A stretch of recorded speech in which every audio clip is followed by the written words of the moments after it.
If you run a company or manage a team, hiring qualified people quickly can make or break your business.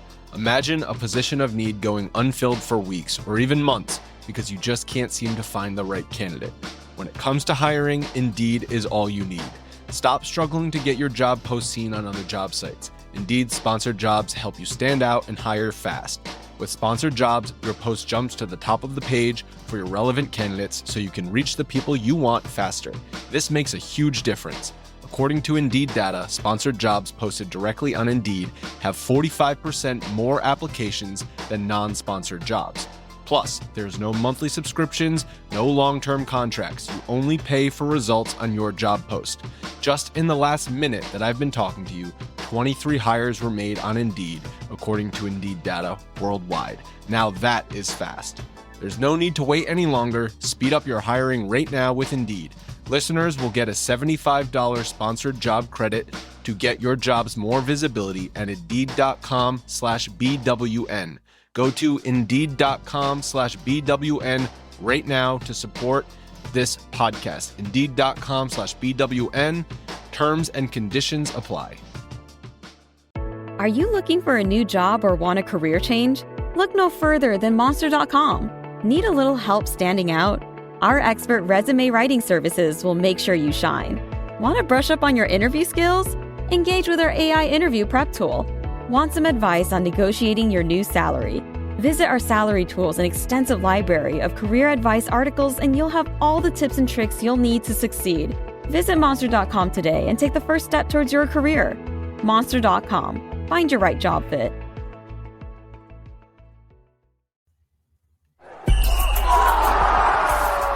What's up, guys? It's three-time NFL Pro Bowler, all-decade return specialist, Josh Cribbs. I want to welcome you to the Mac Sports Connection podcast, where Alex hosts all things Mac, all things football, all things sports, right here, Mac Sports Connection, baby. The Mid-American Conference best, bringing it only the greats, Mac, to everyone.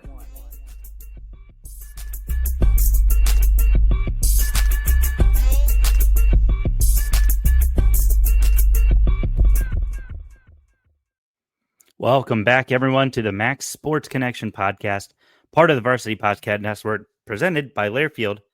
I'm your host, Alex, the captain. Joining me, as always, is Graham, my amazing co-host. Graham, welcome back. We had some softball action this last week. We had some softball action this last week. That was exciting, and we got to see some of that Maction softball. Miami moving on to the regional.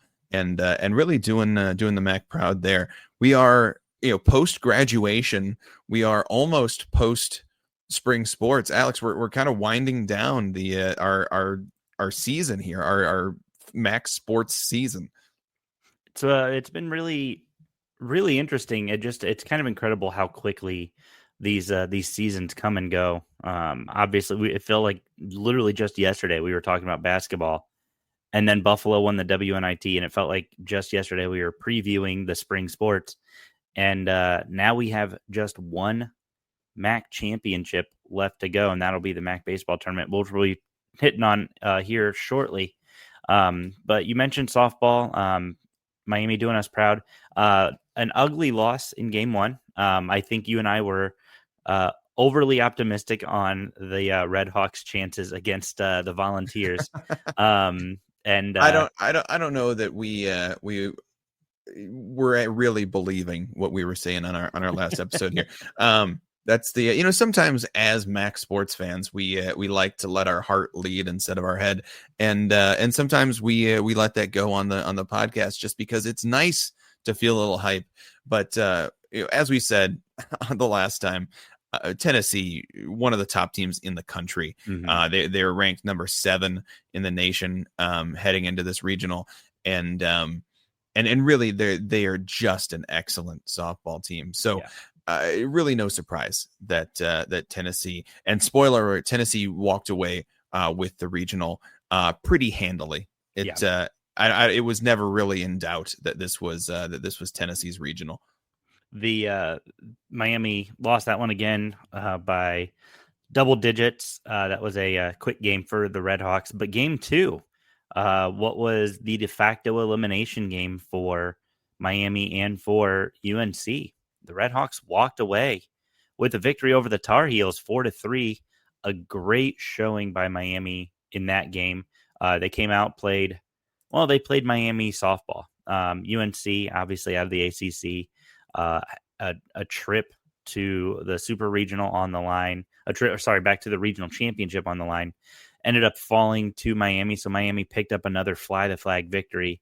Ultimately lost game 3 to Ohio State, and Ohio State fell to Tennessee in the championship of the regional. But again, I think your analysis was correct. Miami representing the Mid-American Conference, doing them proud. And I'm happy with the season Miami had. A lot of changes for the program this last year, obviously losing their coach to Ohio State. But they did a great job coming out swinging and not getting swept out of the regional tournament, which honestly, that's a big win for the conference. Yeah, absolutely. This is a Miami team who did very well in the within the MAC this year, and I think most people had Miami picked to go over in this regional and picking up the win against UNC. UNC a high quality opponent. That's a big win for Miami to pick up that win, and we kind of hoped that Miami would put up a little bit of a stronger showing against Ohio State, but Ohio State has been a heck of a softball team this year as well. So certainly a strong performance for Miami, despite some lopsided results against Tennessee and Ohio State, and really a season to be proud of for these Redhawks. Absolutely. Moving on, the other side of one of our 3 big spring sports here. We have track and field championships. We're in Athens, Ohio this past week, and we saw Bowling Green on the women's side win their first track and field MAC championship since 1981. Wow, what a year for ending droughts, if you will. The Ohio Bobcats ends their MAC football championship drought. Bowling Green's ends their women's track and field championship drought. And then, of course, Akron men, they won their 3rd straight title. Just absolute dynasty in recent history for the Akron men's track and field team. So hats off to both squads.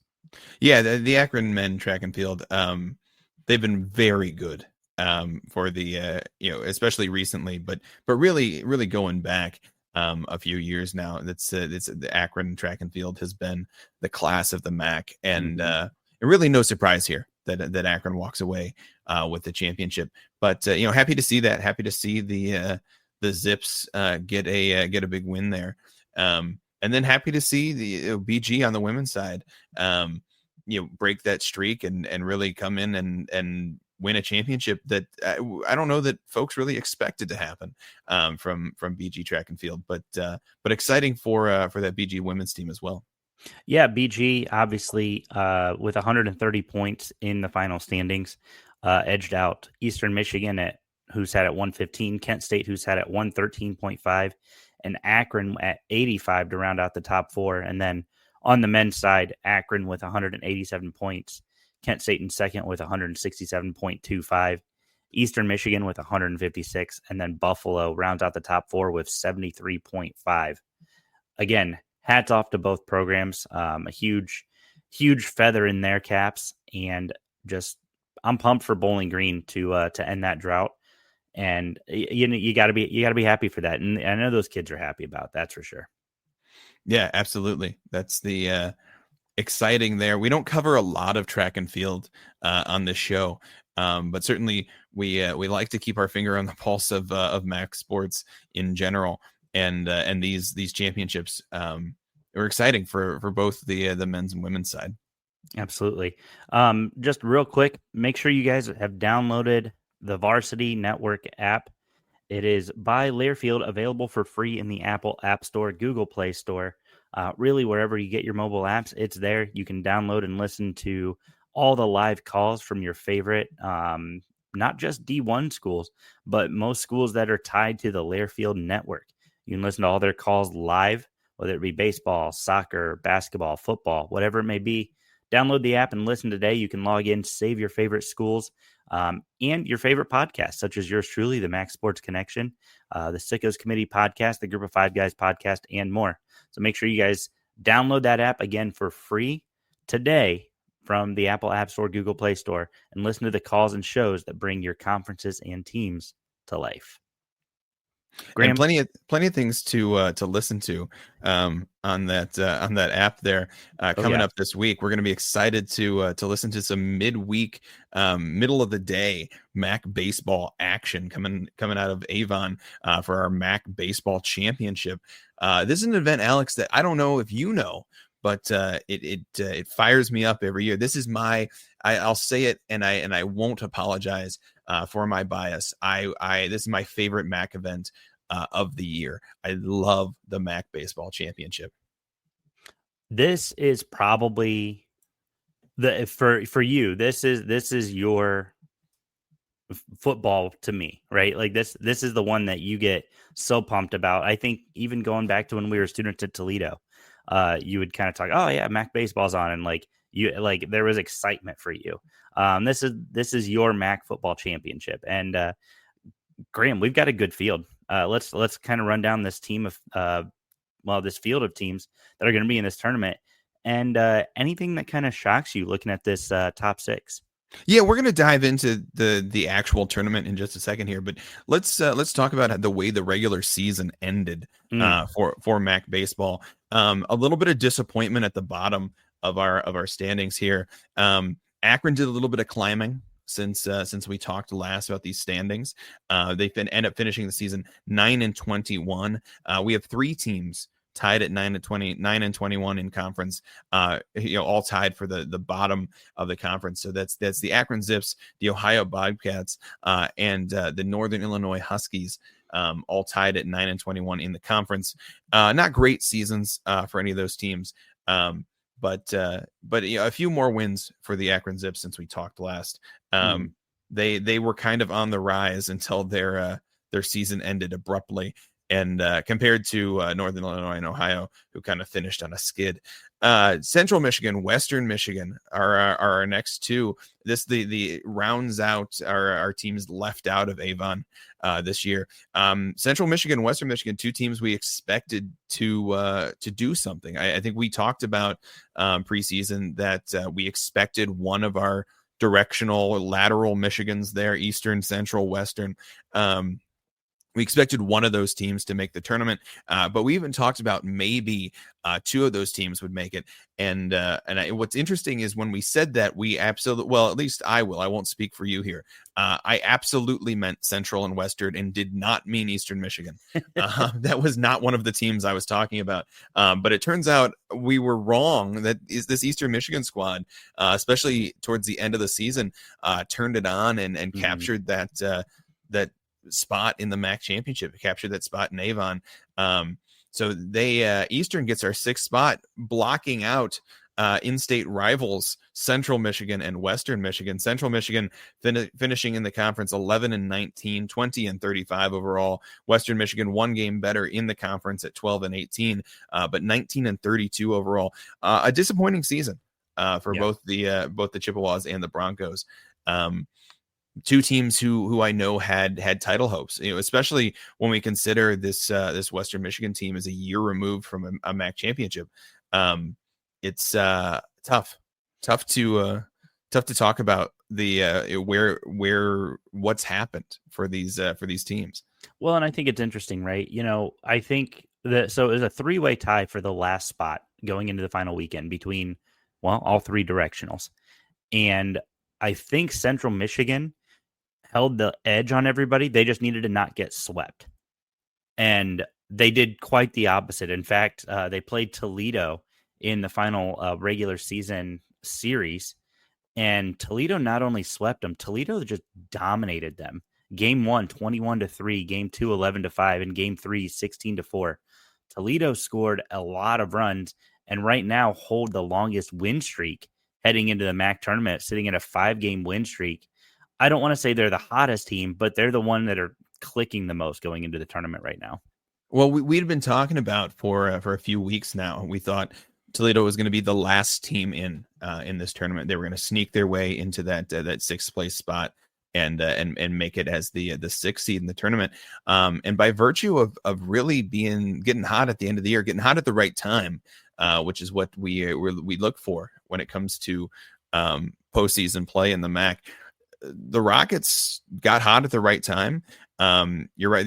They're riding a 5-game win streak right now, like you said, and they end up taking that fifth seed spot in the tournament. So going to be exciting to see what Toledo can do. They're 17-13 in the conference, 28-27 overall, so they are above 500 as a squad. And this is a team who they look different. Let's kind of get into some of these teams here now.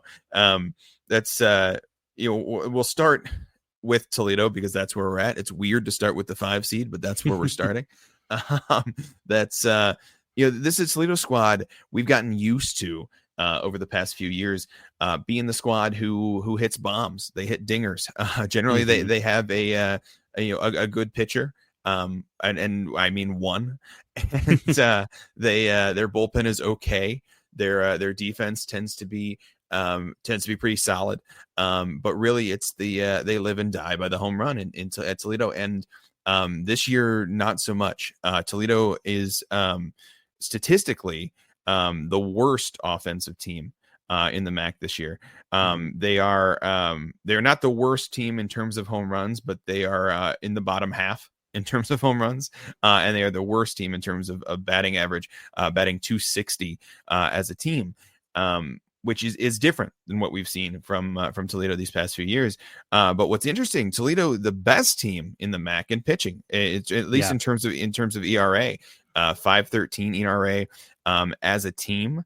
They've pitched 3 shutouts, and so this is a team that can go up, they can pitch. In terms of fielding percentage, Toledo sitting second in the MAC. So this is a pitching and defense kind of team, something that we haven't really seen from Toledo in the past, but something that we were warned about in our preseason interview, that this might be a pitching and defense kind of team for the Rockets. So it'll be exciting to see what they can do. Oftentimes, when it comes to a tournament, these pitching and defense teams get into trouble because if another team has a batter who's hot, it only takes a couple of dingers to put the game out of reach if a team can't hit. And so what we're going to look for is, can Toledo keep up their solid defense? And can somebody step up and be the hero on the offensive side for the Rockets? We'll see. They're going to start off the tournament this week against the rival Bowling Green Falcons, and so that'll be a fun first round matchup for the Rockets, and really it'll be a test of this team. And when we talk about hitting for Toledo, they're going to luck out with hitting here. That's Bowling Green is about the best you can hope for. That's when it comes to matchups against the MAC schools in the tournament. Bowling Green is 4th in the MAC in terms of hitting, which is pretty good, but it is also 4th among the field of teams. So of the 6 teams, Bowling Green is the 4th best at hitting. So they might be saved some pain there. Bowling Green, 3rd best team in the MAC in pitching. So it's going to be tough sledding in that first round for the Rockets, but certainly an interesting matchup, and love to see these rivalries happen in the postseason. Well, and I think, this is a good opportunity for Toledo, right? They lost game 1 of that series with Bowling Green here just a couple weeks ago. Actually, I was looking a little bit closer at the Toledo, kind of the way the season has gone for them. Their last conference series that they lost was against Akron back in the beginning of April. But they've won every conference series since, whether that be taking 2 out of 3, or we got a couple sweeps in there, including Western Michigan and Central Michigan, as we just talked about. But Toledo did take that series against Bowling Green here back at the beginning of the month. And yeah, you lose game one. That always sucks because that's the one at Fifth Third Field. Toledo has not had the greatest of luck against Bowling Green at Fifth Third Field. In fact, I think they're 0 for 4 against the Falcons there since they started doing this series. But this is a Toledo team who, you talked about batting and pitching. Bowling Green was one of the worst fielding teams in terms of fielding percentage in the conference. In fact, there are teams who aren't in the tournament, 3 teams who aren't in the tournament, in fact, who sit above them in the conference, Western Michigan Central and Northern Illinois. So the only team worse in the field is Eastern Michigan. So it'll be really interesting to see who Toledo runs out, which pitcher they run out, and how they attack this Bowling Green, this Bowling Green offense, but also attack this Bowling Green defense with their rather anemic hitting. And I think that's what we're going to be looking for. Keys to the game, as it were, for the Rockets is going to be, can they keep up the pitching? Can they keep up the defense that we've seen from them all year long? And can we find a hero on offense to lead us through the tournament? Kind of bouncing back down the standings here. Let's talk about Eastern Michigan a little bit. They come into the tournament as the 6th seed. And like we said, they were not the directional Michigan we expected to make this tournament, but they had a good year. Now, this is one of those things where you talk about with MAC fans, whether it's basketball or baseball. How do we feel about teams who are under 500 making the tournament? This Eastern Michigan team comes in tied in conference record with Western Michigan at 12-18. So that's a 400 conference record. They are 20-28 overall. So 417 overall. That's this is an under 500 team. They edge out Western Michigan just barely to make the field, sneaking in that 6th seed. Eastern was atrocious at home this year, losing over twice as many games at home as they won. And they were a little bit better on the road. They come in with a 2-game losing streak. And this is a team who, if they had won one of those final 2 games, it would have made their spot in the conference tournament a little more secure. So this is a team who, unlike Toledo, who we talked about, came in hot. This team didn't necessarily come in hot, but they did get hot at the right time and kind of skidded into the conference tournament with just enough. I don't know what to expect from Eastern Michigan here. It's a team who did okay about all of their stats. That's they're middle of the field. They're 5th overall in batting average in the conference. When we look at home runs, they do home runs okay, not great. That's kind of how this team is. Walks is the same way. They draw walks at like a slightly above average rate for the conference. Pitching, they are towards the bottom of the conference at least in terms of ERA. They haven't recorded any shutouts on the year from their pitching staff, so it's pitching is not great for Eastern Michigan. And then in terms of fielding, surprise, they're right in the middle of the field as well. So this is an Eastern Michigan team who doesn't have much of an identity. It's gonna be hard to game plan against them, I think. But they're gonna get their first matchup of the tournament against Ball State, and in the first round. And Ball State is just a different class of baseball team. We haven't really gotten into picking these games yet, but I have a hard time thinking Eastern's going to move past Ball State. At least originally, this is a double elimination tournament, so one loss will not knock Eastern out of the tournament. But I suspect that Eastern will start in that losers bracket. Well, and this whole thing is really, really interesting to me. And I know we've talked about it before about how you play differently against non-conference opponents in the middle of the week. You throw out whatever. So I'm looking at this Eastern Michigan schedule. They split the regular season series with Michigan. So they beat Michigan in Ann Arbor, so 6 miles down the road. And then Michigan returned the favor by smoking them in Ipsy. Michigan went 33-21, 16-14 in the Big Ten this year. So like not a super stellar team, but clearly not a terrible team. The last conference series Eastern Michigan won dates back to the series against Ohio at Ohio in Athens, who, by the way, Ohio is moving on from Craig Moore after 13 years. So they'll be looking for a new baseball coach down there in Athens. But this Eastern Michigan team has been in so many games and then have inexplicably just lost so many other games. I'm looking at this schedule. They'll win 13-3, lose 17-1, lose 9-7, and then win 9-6. Like they're so all over the board. They just haven't been consistent, and that's gonna be the issue for them coming into this tournament.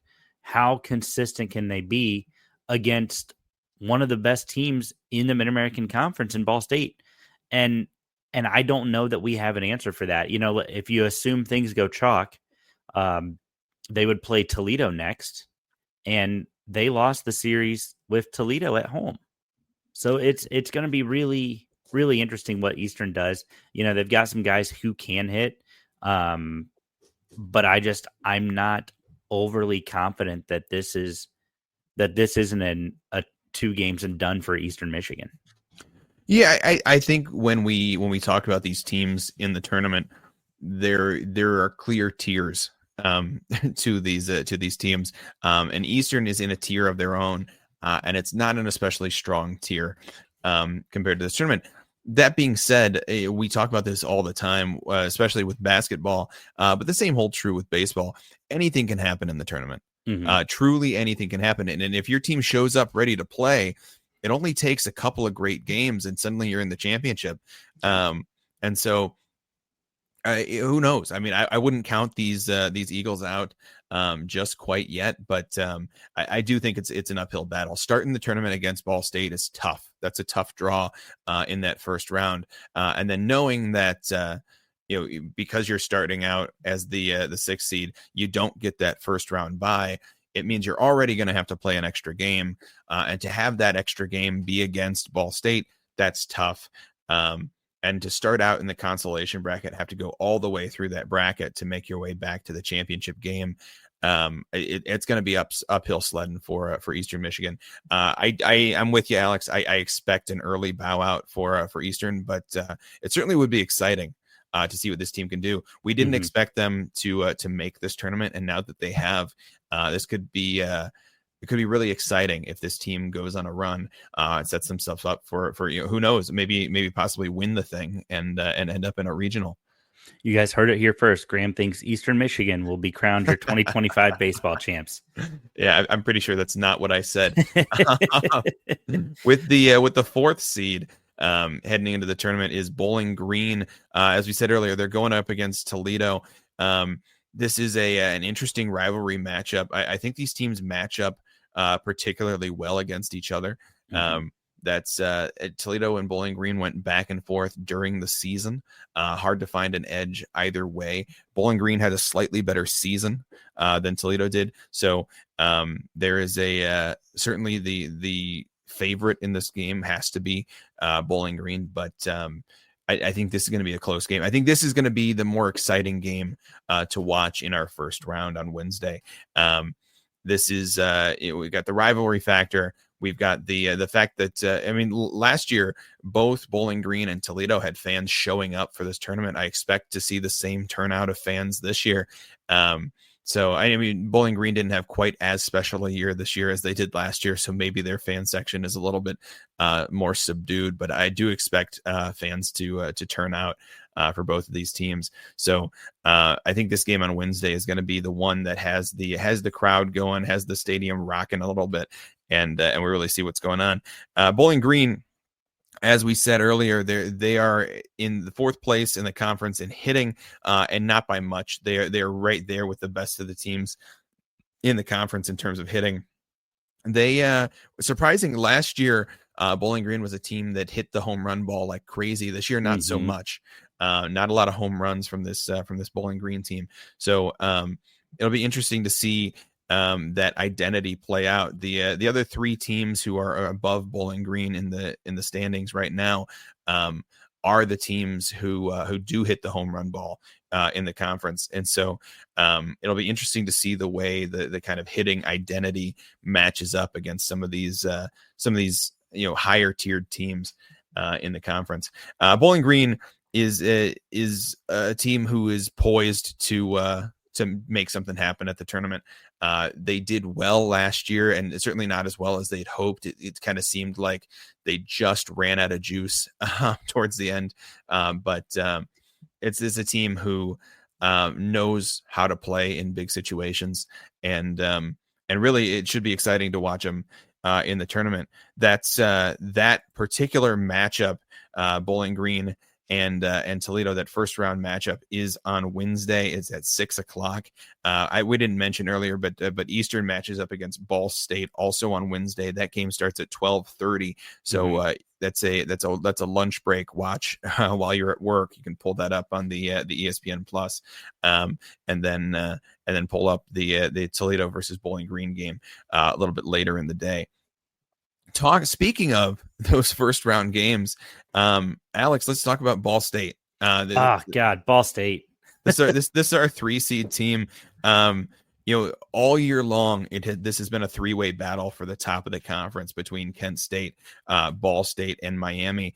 And Ball State fell just short, and really just short of the other two, finishing with a conference record of 21-9, an overall record of 35-20.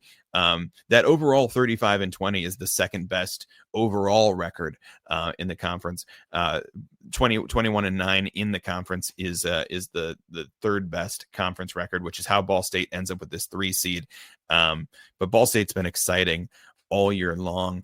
In terms of statistics, Ball State is 4th in the conference in pitching. Their ERA is excellent. They get saves from their bullpen, and they tend to go out and get strikeouts as well. So this is a Ball State team who can pitch. They are the 3rd best in the conference in terms of hitting, and as we said about Bowling Green, Ball State, Miami, Kent State, these teams are all super close in terms of batting average. But where Ball State really shines is with the long ball. They lead the conference in home runs with 86. They've hit 13 triples on the year, which is an interesting stat as well. They are right up there with Kent State leading the conference. They're 2nd in the conference, but up there with Kent State in total bases, which of course is a measure of power hitting. Interesting that we normally see the teams at the top of the conference stealing bases. Ball State steals bases at a slightly above average clip, but certainly is not a base stealing machine. But Ball State's been great all year. They know how to win games. They are often considered one of the class of the MAC kind of teams classically. And so it'll be interesting to see Ball State in this tournament. They are the best in the MAC when it comes to fielding, or when it comes to fielding in terms of errors. Ball State has made the fewest errors in the MAC this year. Their fielding percentage is the highest. They're a well-rounded baseball team, and so that's this going to be. We talked about Eastern earlier. I don't think they match up against Ball State. Ball State is a very strong baseball team. Well, and I think when you look at what they kind of did to Eastern this year, and this is, you take what the regular season with a grain of salt, right? Because now it's tournament time. Now it's all right, win or go home. Ball State went into Ypsi and just absolutely throttled Eastern Michigan. Game 1, 13-2. Game 2, 4-2. Game 3, 9-5. So they really set the tone in that series. Now it's later in the season. Eastern Michigan, I expect we'll see them kind of come out excited, come out of the gate a little bit, energetic, and they're gonna kind of maybe punch Ball State in the mouth a little bit. But I fully expect Ball State's going to lock this thing down by no later than the 2nd inning. we're going to see Ball State just start to run away with this thing. This is a Ball State first round game. Again, I'm not overly excited. I'm excited for Eastern for getting back to the tournament, but I'm excited for Ball State to just kind of have an opportunity to kind of reestablish its place at the top of the Mid-American Conference. Yeah, and Ball State can do that. That's I think when we're talking about the tiers in this tournament, I have my first tier set with these top three teams. Kent State, Miami, and Ball State all occupy the same tier in my mind within the conference. After that, then we talk about Toledo and Bowling Green occupy that next tier. And then after that, it's Eastern in their own tier. You could even put another tier after Bowling Green and kind of have three tiers that just have one team. But the top three teams in this tournament are the class of the conference. Mm-hmm, for sure. I guess we kind of dive into them.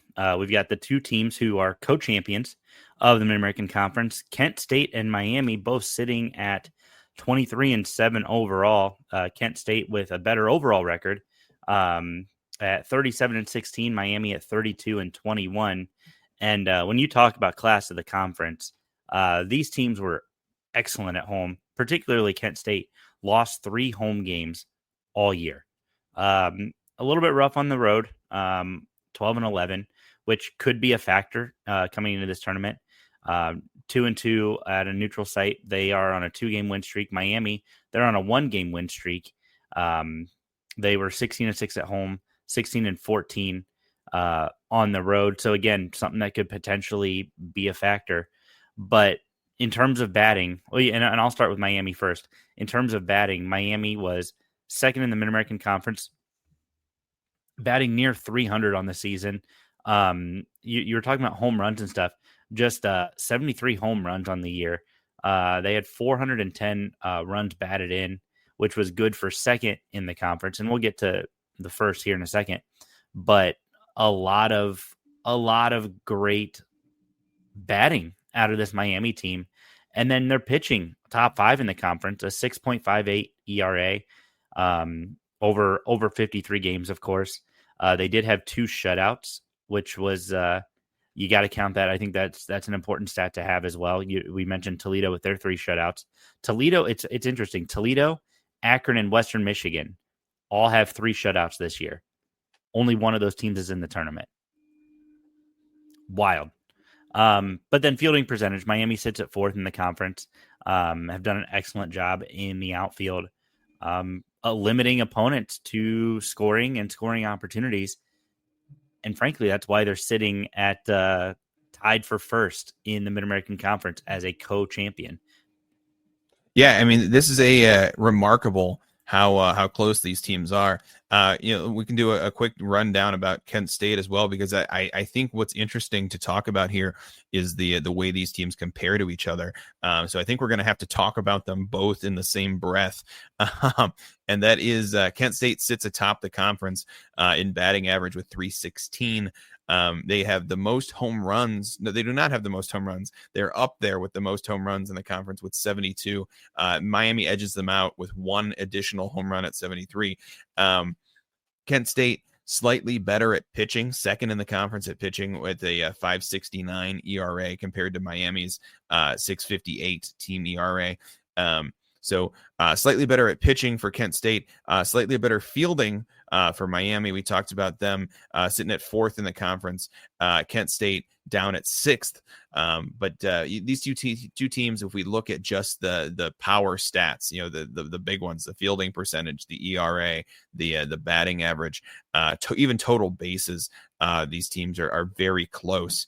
When you look at in terms of runs, Kent State and Miami right within spitting distance of each other. We look at RBIs, Kent State and Miami right within spitting distance of each other. But when it comes to offensive stats, the ones that are interesting to me, Miami, this is a Redhawks team who is more disciplined at the plate. They have the most walks in the conference for their batters at 317, almost actually more than 30 additional walks than Kent State, who is the next closest team. On the other side of it, Miami only has 38 steals on the year, 38 Yeah. successful steals, which is towards the bottom of the conference. I think it's second lowest number of steals in the conference, compared to Kent State, who far and away the most steals in the conference. This is a this is a Jeff Duncan specialty. This is Jeff Duncan's 12th year at Kent State, I believe, and his team has been known for base running. Kent State has 126 steals, which is by far the most steals in the conference. But what's actually interesting is they have 158 steal attempts on the year, which the next closest I can see here is 95. Yeah. So we're talking about more than 60 steals above the next closest team in terms of steal attempts. So this is a Kent State team that when they get on base, and they do get on base, as evidenced by the batting average as well as the 434 on base percentage for this team. When they get on base, they're getting over, and then they're letting guys knock them in. Kent State to me has been the more impressive offensive team between Miami and Kent State. Miami, where they shine is on defense.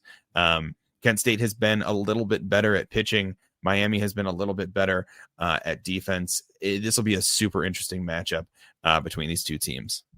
Well, and I think I've liked what both have done all year.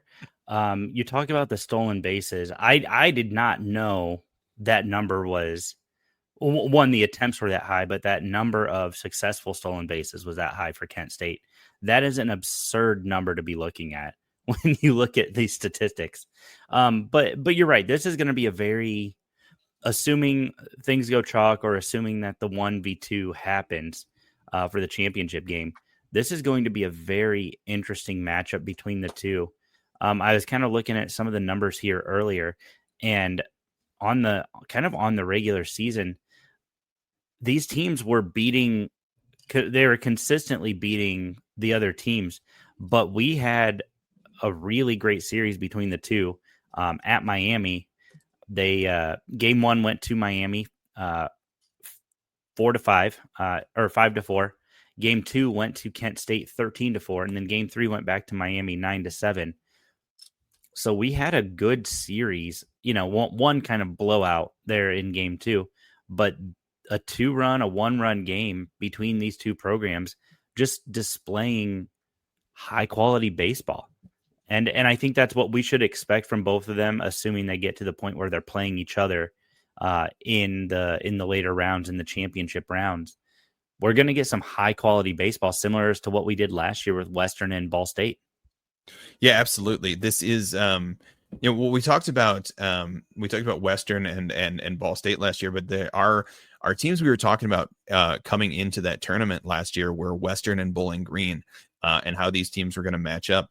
And this year, I truly think that that similar matchup is Kent State and Miami. I don't think Kent State and Miami end up in the championship.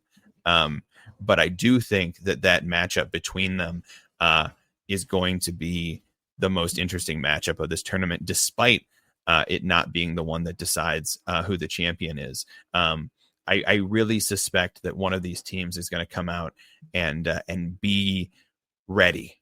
And I think one of these teams is going to come out flat. And I don't know who is who. I don't know that yet. I think when we get to Avon, that's when we really are going to see who showed up ready to play. It's so hard to come in and not play day one and try and get into that tournament just right off the jump, get into that tournament energy. We watched Bowling Green come out last year flat-footed, and they had time to adjust. They won their first game, and that gave them a chance to make an adjustment last year, and then they didn't. But they bought themselves a little bit of time with a win despite coming out flat energy wise. We'll see if Kent State or Miami has the opportunity to adjust if they come out flat. I suspect they won't. So we'll see who shows up ready to play. But I think that's the question. Ball State tends to show up ready to play. Yeah. That's the I really have no doubt that this Ball State team is going to be ready to play, especially knowing that they're going to have to play on day one.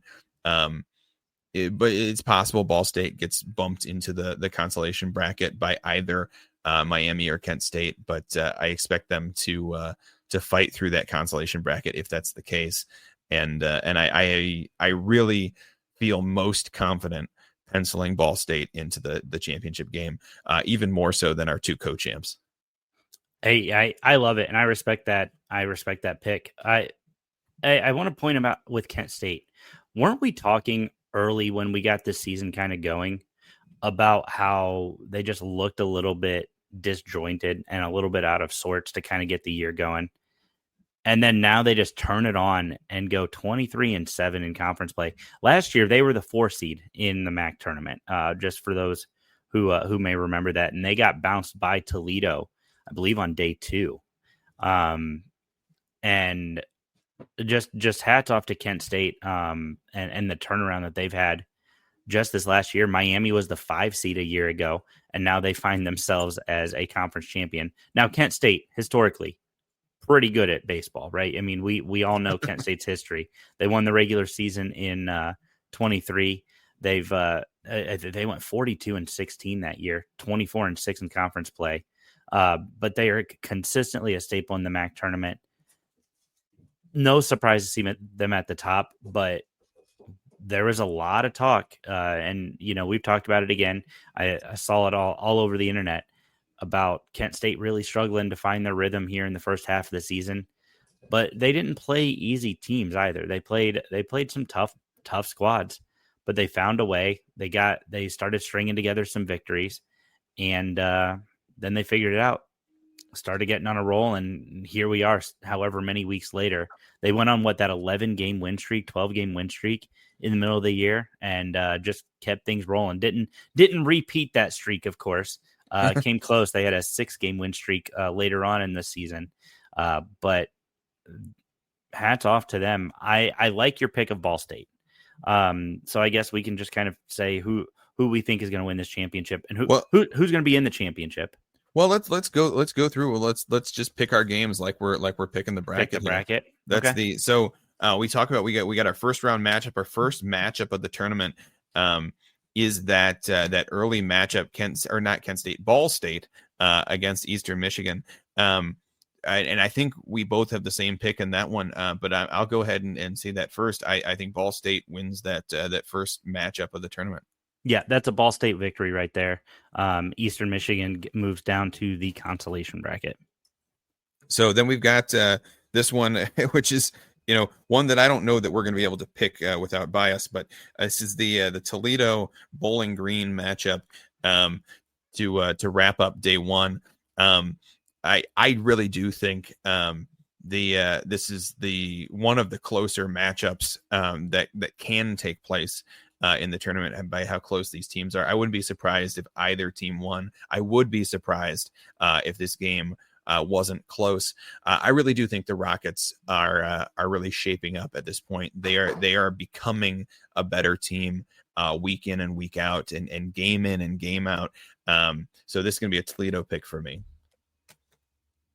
Okay, so I just flipped a coin because I wanted to have as much non-biased approach to this as possible. And I'm still going to give you a biased approach because it's what I was hoping the coin would land on. I was going to go Toledo. Similar reasons. I think Toledo is going to probably throw out one of their best pitchers to get this game going. It's a rivalry game. There's going to be a little bit more intensity. I think your point earlier about Bowling Green losing a little bit of their fan interest after the stellar year they had last year is valid. They actually... I think it'll be really interesting to see. They actually only had 2 less conference wins than they did a year ago, which is kind of insane to think about. But I like Toledo in this one, and I like what the Rockets kind of bring to the table. The pitching and defense is going to be the big one in this one. So give me Toledo, Bowling Green, Eastern Michigan in the first elimination game. Beautiful. So Bowling Green, Eastern Michigan, who wins in that elimination game? That's going to be in the consolation bracket. I think we can do this one pretty quick. I think Bowling Green wins in that one. Bowling Green fights for another day. Yeah. Eastern Michigan goes home on, is that officially day one, or do they go home first thing in the morning on day two? That'll be day two that that game will take place. So yeah, Bowling Green goes home, or Eastern Michigan goes home on to kick off day two.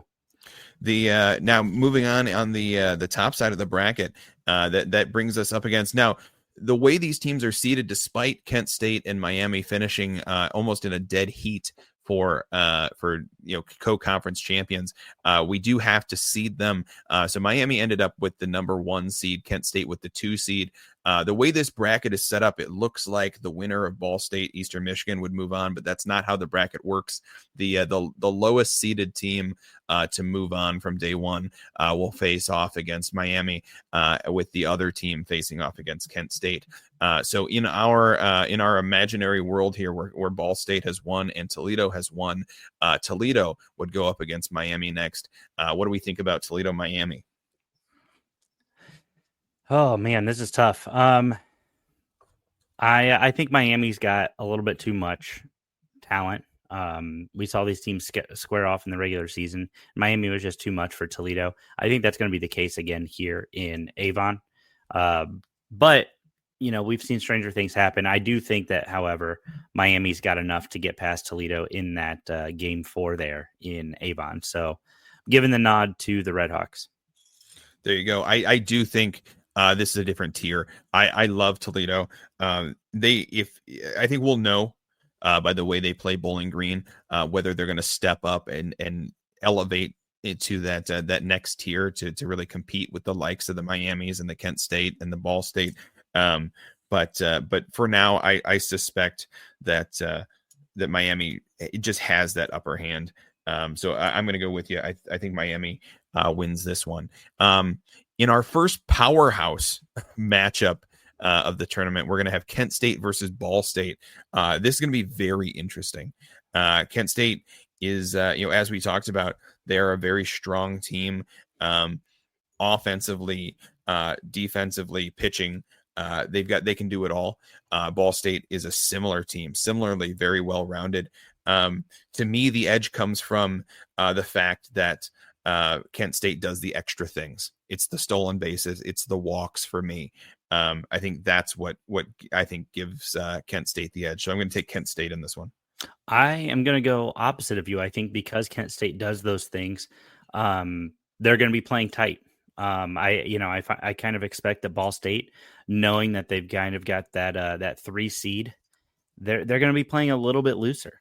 They're like, hey, the expectation isn't on us. The expectation and the pressure is on Kent State. That's on Miami as the conference regular season champions. Ball State's going to be playing a little bit loose. Kent State's going to be playing a little tight. And I think that'll be their downfall. So I'm going Ball State here in this match between the Golden Flashes and the Cardinals. Yeah, Ball State is not quite a 3 true outcomes ball club, but they are way more long ball. They have the most home runs in the conference. So this is a little bit of long ball versus short ball with these Kent State guys there. So this comes to your preference. Do you think in tournament baseball, is it more about the home runs or is it about doing the little things? As I said, I'm a little things guy, but I very easy to see how Ball State and their hitting might propel them through Kent State here. So if we talk about then the consolation bracket following those matchups, we have different teams losing from that Kent State Ball State game, and I don't know that it matters. That's that we had Toledo lose to Miami. Now we're going to have Toledo up against either Kent State or Ball State in the consolation bracket. Do either of us have the Rockets advancing past either of those teams? I'll be honest, I really would love to see Toledo advance past, and you might get lucky with one of these games, but I think if you play these 10 out of 10, either Ball State or Kent State is going to take a good 8.5 out of 10 games. So I'm going to go the top seed teams. Yeah, absolutely. I love Toledo, and if they go on a run at the tournament, I'm going to be their biggest fan. But in this case, I do think, for me, this would be a Ball State Toledo matchup. I think Ball State moves on there. So then we have our first big clash here. You have a couple of red teams in the Red Hawks going up against the Ball State Cardinals. I'm going to have Kent State versus Miami here. So let's talk about your matchup, Miami versus Ball State. Who wins the round one of what seems to be a potential championship matchup? So I think we have a slight error here, actually. If we have Bowling Green losing on day one and then advancing that's on right. day two, we would have That's a Toledo Bowling Green rematch to Toledo stay alive. Bowling Green rematch. That's yes. So we skipped over that. Or actually, no, I think it would be a Toledo Bowling Green rematch for game 3 of the elimination. Yeah, because seeding comes into play there. So we would see a Toledo Bowling Green rematch. We skipped over it because in my head, we have Toledo winning that one as well. But I don't. Who would you pick in that rematch? I think I picked Bowling Green in that rematch. So does that change anything for you going forward? It doesn't change anything going forward. I think a Bowling Green match with Kent State or Ball State a little more interesting. But I think going forward, everything else stays the same. The higher seeds continue. Yeah. So just based on Bowling Green's tournament experience, I do think maybe they have an edge that Toledo doesn't, but not enough to overtake either Kent State or Ball State. So that big main matchup, Miami Ball State for you, who's getting to walk into the championship game, without a loss? 2 words, Graham. Chirp, chirp. Oh, the bird team. Give me Ball State. Ball State going to the championship. And I know we were just talking about how Ball State is just kind of tried and true and what they just consistently do. Coach Maloney's done a great job at Ball State, having high caliber play there. I really like Ball State to at least get that far and get to the championship game. And then we'll see what happens. We'll see what kind of chaos falls out. But I like my Ball State to win that first matchup between them and Miami. Yeah, I think similar to you, I have Ball State making it to the championship game. I just don't have them doing it through the winners bracket. So that's a little bit of spoiler about what my consolation bracket looks like. But for me, this matchup is Miami Kent State. I think Kent State has the edge. They are a team who has been so close to greatness all year long. I think this is their step into greatness moment as they really grasp that opportunity to make the championship game. Kent State sends Miami down to the consolation bracket and moves on to the championship game. In the consolation bracket, then I have Miami against Ball State, that matchup you just talked about. And I also have Ball State winning that to end up in a championship matchup against Kent State. Who is your championship matchup against Ball State? I'm going to go Kent State. And I know that feels like a little bit of a cop out, but I think Kent State has a little bit of a quote unquote home advantage. You're a lot closer to Kent than you are to Oxford. Fans are going to travel from Kent. Kent fans always travel really well for baseball. And Kent has a lot of baseball fans. Yeah. That's the, we talked about how good Kent was at home this year. Part of that is that Schoonover Stadium atmosphere and just the fan base that Kent has that it's just not really like the other baseball fan bases in the MAC. No, it's not. And so I'm going to go Kent State bounces their regular season champions and moves on to play Ball State in the MAC tournament championship. Absolutely. So we both have Kent State, Ball State in the championship, just differing teams with who comes in with that loss. Let's just talk who we think comes out on top of the tournament. Who's your champion, Alex? I'm going the Cardinals, man. I know this is where we might disagree, but I'm going the Cardinals. You know, Kent State now has to win 2 in a row. If they're coming out of the consolation bracket, they have to win 2 in a row. Ball State only needs to win 1 of 2. And I think it's easier to split than it is to win to win back to back. So I'm gonna go Ball State. I'll tell you, historically, this tournament has not needed additional games in the championship round. But I think this year we will need additional games. I think Ball State does pull off one victory, but not enough. Kent State ends up as your MAC baseball champions, and I'll be excited to see Kent State back in a regional and see what they can do there. This Kent State team is getting hot at just the right time, and if they take the opportunity to really step up and be the class of this tournament, I think they could do some real damage in a regional. No, I think it would be a lot of fun. I personally am going Ball State. You're going Kent State, so we have our champion picks locked in. You are locking the Kent State pick in. I'm locking the Ball State pick in. So let us know what you guys think. We made our picks. We're gonna have some recap stuff kind of going on all week. Graham, I know you said you're interested in kind of helping us grow our Instagram a little bit. That's right. We're going to be doing some game recaps on Instagram following each of these matchups this weekend. And so if you want to stay super connected with the MAC tournament, I do recommend going the ESPN Plus route. You can watch the whole game. The production value from Crusher Stadium is pretty good. If you have the opportunity to make it out to the Crusher Stadium, Avon, that's a beautiful facility. It's so fun out there.